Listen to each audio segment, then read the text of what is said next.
Happy Friday, newsies! It is I, Becca Lori Hector, here with the next installment of Neurodiversity Newsstand.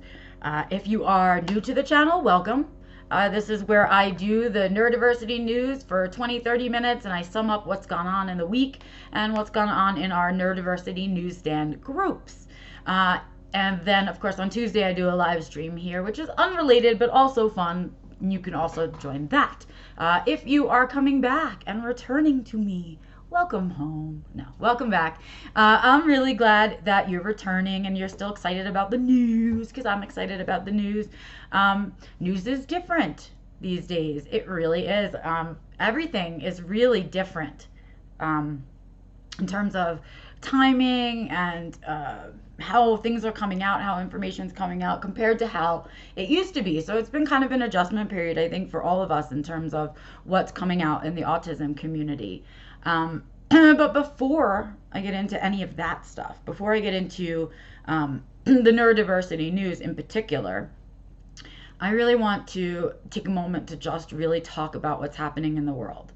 I think I would be remiss if I didn't address it, and I haven't addressed it anywhere else because I'm struggling with it. I think the world is full of a lot of negativity right now, and I'm struggling to not drown in that information, and I'm trying to put out content that gives people a break from all the negative news. And so it's not that I'm not thinking about it, and it's not that I'm not concerned about stuff that's going on.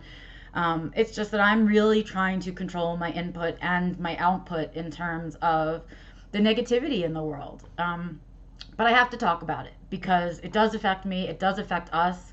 And I would be remiss if I didn't, in the news category at least, talk about it. So I'm going to talk about it. Let's talk about George Floyd. Let's talk about what's going on in the world on top of this COVID situation. So the COVID situation hasn't really gone anywhere. Things are slowly starting to open up here, but it doesn't feel like it's safe to return to normal, to me at least. And I don't think anybody else feels that way either. It's not like how I imagined the floodgates would open and everybody would return. People are sort of piddling out and kind of checking out into the world and seeing if things are okay, doing a little bit more here and there, but nobody's in a big rush to go back, which tells me a couple of things. It tells me, first of all, everybody's feeling a lot less trusting of what we're being told in the news, especially when it comes to our personal health. And it also tells me that people have sort of begun to enjoy this new normal. And they're not in such a quickness to return to the way we used to live. So maybe this is an opportunity for that to take over. But while we've got all of that going on, and here we are dealing with all of that uncertainty, right? Now we have here in the United States this awful problem that the world is now taken onto its shoulders. We're feeling support globally here in the United States about this. So America has a really big problem with racism. We don't like to talk about it very much. Not much has been done by the powers that be about racism in this country. It's very much latent racism, I think, and it floats around everywhere all the time. As a white person, I am well aware of my privilege, though I don't have as much privilege as many other white people, as I'm certainly in a poverty situation, and I've always been. I've never been kind of in a wealth situation ever, and I also am disabled, so that kind of takes me out of so much privilege. So I have some experience with not having privilege, but at the end of it all, I'm still white. Right? So I don't know what that feels like in that situation. But I do know that all the human beings around me matter more to me than my ego. And I think that's not what's happening with the rest of the world.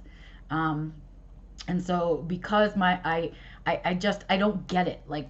Okay, here's where I struggle about the whole thing. I literally don't understand it. Like the same part of my brain that doesn't understand how people can treat people with autism so differently because they think differently. I also don't understand the racism part where people treat people differently because they look different. I just don't get that. Like my brain doesn't function about that. And so when I see other people do it, not only does it outrage me, But I don't get it. It's like, I'm sorry to say, but it's like art. I don't understand art either. It's not how my brain functions. I don't necessarily look at something that somebody's painted and get it right away. I just don't have that part of my brain. It doesn't get that. And I don't know why. I guess it's because maybe I'm autistic and I'm very black and white, and I have an opinion and I don't get the other opinion, and I don't. But I know it's a problem here because I've seen it happen. I've watched it happen to other people, my friends, my family. I've absolutely seen it. And this situation with George Floyd absolutely mystifies me, you guys. Because part of it, like logically, I think my brain tries to process everything logically. I don't know if you guys have that situation, but even emotions, I try to process logically. It's like the way my brain wants to make me understand. And so I'm trying to process this whole thing that happened in a logical way, and I can't, right? When you are physically depriving another human being of oxygen, 10 minutes is a really long time. And I don't understand how anybody could do that to another human being, let alone a stranger, for 10 minutes. 10 minutes. And at the same time, all of the fellow officers were standing around doing nothing. What is that? When you work in a team, I don't care what your profession is, right? Your job is to take care of your team members. And if you see one of your team members behaving in a way that doesn't go in accordance with the way that you as a team function, hello, do something. What is that? I mean, it gets me so annoyed because I can't justify it. I can't logic it. I can't anything. And all it does is piss me off. And it makes me mad. So that's part of the reason that I think I'm limiting my talking about it, because as you can see, the veins in my neck are starting to pop out because it really, really gets me going. And so I have to, in order to kind of save my spoons and balance myself out, I've had to limit how much of it I'm talking about. But that's my take on it. It's awful. And I am feeling all kinds of ways about it. And I know we all are feeling all kinds of ways about it. So we started off talking about it, and I'm going to share with you some articles kind of to go along with the conversation about that. And that's how we're going to open Newsstand this week, because we can't ignore it anymore. It's just, I mean, I have to say something about it. I'm baffled. I am just mystified. And then I was mystified in the delay of, pen on my hand. I was mystified by the delay in arresting them. I mean, the whole thing, just I can't even. So whatever, that's where we're sitting in America. The world has gone crazy. I'm afraid to leave my house. I want to be honest. I don't want to go out there with people like this, people thinking like this, people behaving like this. What has gone on? It is just mystifying. And so part of me wants to really do something about it. Part of me wants to be a part of those protests. Part of me wants to go and get involved and be vocal about it. But as someone with autism who struggles with sensory overload, I struggle with crowds. I'm also an empath, so I struggle with kind of soaking in other people's emotions all the time.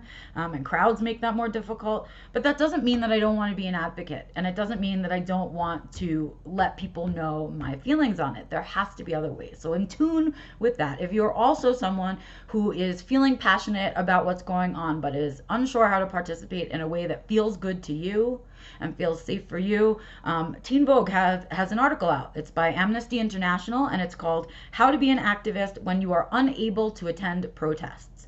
And it talks about all the different things that you can do as a human being to be an activist while not attending protests, if that is not something that you can do. Loved it. Great article. As always, everything I talk about in here will be shared in the description. I'm not going to repeat it a gazillion times. I feel like I say it a gazillion times every episode, but it'll be there for you to read so you can do something that feels good to you. Additionally, I want to share with you, if you don't know about autism and race, it's a little slide off portion of autism, the Autism Women and Non-Binary Network.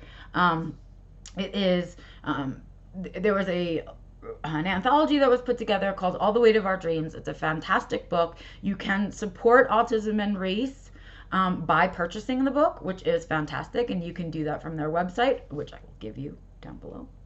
And you can also donate to the Autistic People of Color Fund, and that is another way that you can do something about it. If you're feeling like, well, I can't physically do something about this and I don't really want to be vocal on the internet, but I'd like to feel like I did something, donating to the Autistic People of Color Fund is a great way to do something, even if it's $1. Every dollar matters, right? It matters to the people who end up receiving these grants and these scholarships. So if you feel like you're doing something about it and you'd like to help out the autism community at the same time, the Autistic People of Color Fund is out there and available. I will give you links below. And with that, I think we should step into Pride Month, right? It's June, everybody. Happy June. Happy Pride Month. Happy Pride Month to all the folks in the queer community, to all the folks in all the parts of the world that are celebrating their difference. I'm proud to say that we also have an Autism Pride Day, and that is June 18th, I think. Correct me if I'm wrong, you guys. But in any case, happy Pride Month. Happy Pride Month to all the autistics out there who celebrate their intersectionalism. Yay! Yay, June is a great month for celebrating happy things. It makes me feel happy. It's like a sunny month. That's what I think about. So I love that it's also Pride Month. So happy Pride Month to everybody celebrating. Yay! I'm excited. And so with that, I want to share an article by Chris Whelan, and it is on autisticrights.net. That's what the page was, that it was on autisticrights.net. Chris Whelan wrote a great piece called BIPOC, Trans, Non-Binary, Intersex, Queer Autistic Leaders, right? And he is writing to those folks. And he is writing about the disability justice movement and what that means to autistic leaders. So happy Pride Month to everybody. Take a look at Chris's article to celebrate. I thought it was a really good one. He talks about really interesting things in it. So definitely have a read of that. And moving along, on theroot.com, I really like this. It didn't necessarily talk about autism, but it's called How Spoon Theory Can Help You Monitor and Manage Your Mental Well-Being During Turbulent Times. And we've talked about it, right? I talk about it all the time, spoon theory, and about how at times like these, when you're under stress, you have to manage your spoons in a different way. You have to make sure that your self-care is being done. Everything is different, and you need to be easy on yourself, and you need to be kind to yourself. And this article talks about that. It reinforces the idea that things are different, and we need to make some changes in terms of how we use our energy and spoons and how we treat ourselves. Moving along, loved this article. It's my first time seeing this blog. I loved it. NotAnAutismMom.com. Great article. And she wrote it was a great blog. I'm sorry, that's the title of the blog. And her article was called Those Lazy Labels.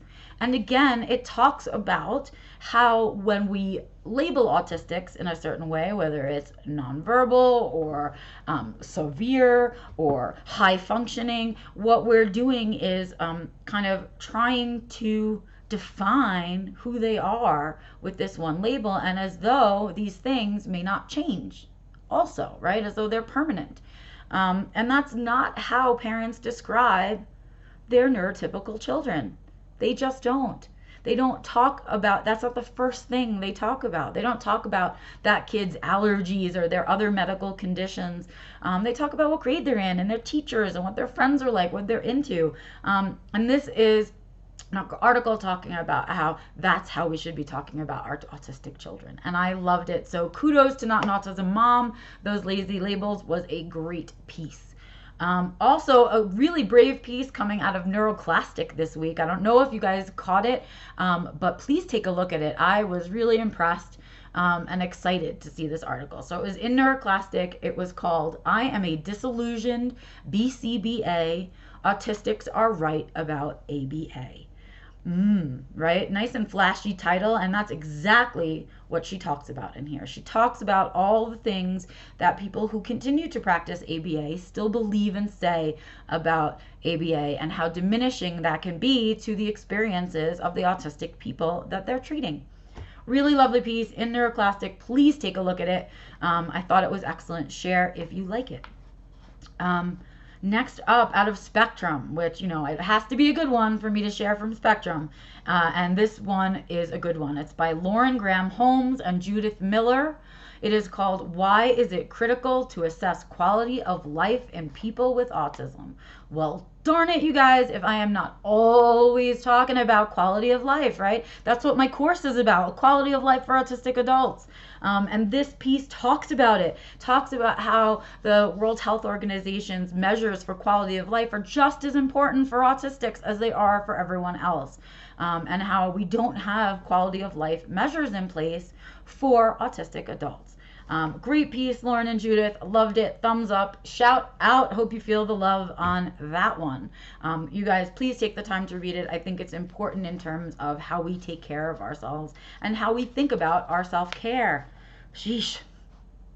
Wow, I'm excited about that one. I guess it's because I got myself all riled up in the beginning, so now I'm excited about all the things I'm talking about. And then I want to share with you an article that came out in Autism Spectrum News. The summer issue is out, and it is a summer issue on the autistic community's responses to COVID. I will give you the link to that below. And in particular, an article from Andrew Carmaro. I just messed up your whole last name because I can't talk.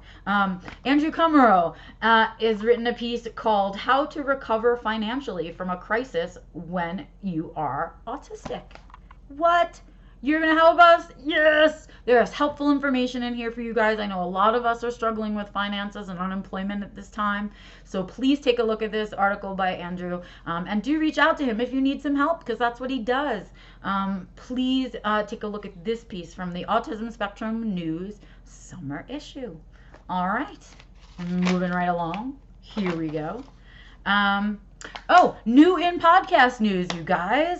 Lamar Hardwick, the Autism Pastor, has a new podcast out. It's called the Autism Pastor Podcast. I am so thrilled, you guys. I think Lamar speaks about wonderful things. He writes beautifully, so I'm sure his podcast is going to be dope. I say check it out. I'm going to give you the link to it. He's done one episode so far, and he's talking about social injustice. I think it's a fantastic thing for you guys to listen to, and another way to get involved in what Lamar Hardwick is doing, because I think he's fantastic. I just do. What else? Oh, an event. We have an event series actually coming out from Autism Queensland. It's called In Conversation With. And they are going to be having conversations with autistics of all kinds. And so far, they've got 3 set up through the summer. On July 15th, Summer Farrelly, who does the Chicken Project, I'm very excited. She is going to be having a conversation with Autism Queensland on July 15th. On August 5th, Dr. Jack DeHonting, I'm messing up everybody's names today. I am so sorry. It just is the way it is today. I can't help it. She will be on August 5th. And then Barb Cook coming on August 26th. So go over and take a look at that if those are folks you'd like to hear from. Hooray. And that is it for news and events and resources and whatnot for this week. It was like an insane week, but not neurodiversity news, right? We were all completely overwhelmed by what was going on out in the world this week, I think. It was hard to not be thinking about it. It was all over. So what else do I have to share with you? My stuff. As always, I save my stuff for the end in case you don't feel like knowing what I'm doing. But I, too, had an article come out in the Autism Spectrum News Summer Edition called How We've Always Done It. It's about the situation with remote work and accommodations and whether or not we will get to keep it. And so that piece is in the Autism Spectrum News Summer Edition. I also had a piece come out in Geek Club Books this week called What is Autistic Quality of Life? And so I too have talked about quality of life this week, which makes that other piece even more exciting.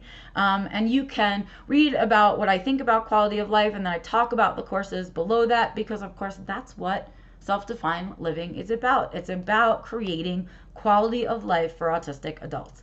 And so I'll talk about that for a little bit. I did, you guys know I did the intro webinar, Self-Defined Living, Creating a Life You Don't Need a Vacation From. And next Wednesday, so literally like 5 days from today, Unit 1 of my 3-unit virtual course, Self-Defined Living, A Path to a Quality Autistic Life, drops live. So you can see me live on June 10th, give that presentation to Unit 1, and then I will be doing a 30-minute Q&A following it that it will also be live. And then that recording will be available for you to purchase as we move on to Unit 2 in August and then Unit 3 in September. All 3 units will be available for purchase after being recorded, but if you want to see them live and you want to catch the live Q&As, you got to register to see it live. So head over to my website, beccalaurie.com, that's LORY.com. And you can read more about the courses under the webinar tab, and you can also see my sponsors. I now have a sponsors page up, you guys. I am getting sponsors for the website so I can give out scholarship seats. Scholarship seats work on a first come, first served basis, and they will be given out as they become available. So if you are interested in a scholarship to Unit 1, please email me at beccalaurie.com. Sorry, don't email me there. You have to email me at info@beccalaurie.com if you are interested in a scholarship, or you can of course use the contact form on my website. Let me know you're interested. Give me your name, your email address, and I will get you on the scholarship list. If you're interested in becoming a sponsor, you can sponsor 1 person, 5 people, 10 people, 15. The choice is yours. Head over to my sponsors page. All the links are there. All the information is there. And these are direct scholarships. They are going directly to an autistic individual struggling with financial hardship at this time who would like to make some changes in their life so that they can begin to thrive. So that stuff is all available on my website. 6/10 is the live drop of Unit 1. I hope you guys are ready for this ride. I am ready to take you on the journey. I just can't wait. I'm so excited. Thanks to COVID for clearing my schedule so that I could get this out to the world. I appreciate it. And that's it for me, you guys, for this week. This weekend, I'm going to be working like on the course, getting it completely tweaked and ready to drop live on the 10th. I am looking forward to it. And so that's what I'll be doing with my weekend. It's going to be a little bit of a work weekend for me. I hope you guys get to have some fun and go create some joy in your lives this weekend, and then share it with me, because hearing about your joy makes me feel joy. If you have anything to say about the videos, please feel free to comment wherever you're watching them. Or, of course, you can email me directly at info@beccalaurie.com. Your subscribes and your thumbs up mean so much to me. Your shares mean even more. Please do me a favor and share this vlog with other people. Please make sure you subscribe and do give me a thumbs up to let me know you're enjoying it. And if you're hating on it, give me a thumbs down and tell me why in the comments. I need to hear your input. Thank you so much, you guys, for joining me every week here at Neurodiversity Newsstand. I will see you next Friday with the next installment. And of course, I will be live on Tuesday on my live stream, Becca's Backyard Live, right here on this very same YouTube channel on Tuesday at 2:20 p.m. Mountain Standard Time. So you're going to do a little math, and then you're going to meet me there, or you can catch it on its recording. Bye, guys. Have an amazing weekend. I will see you next week.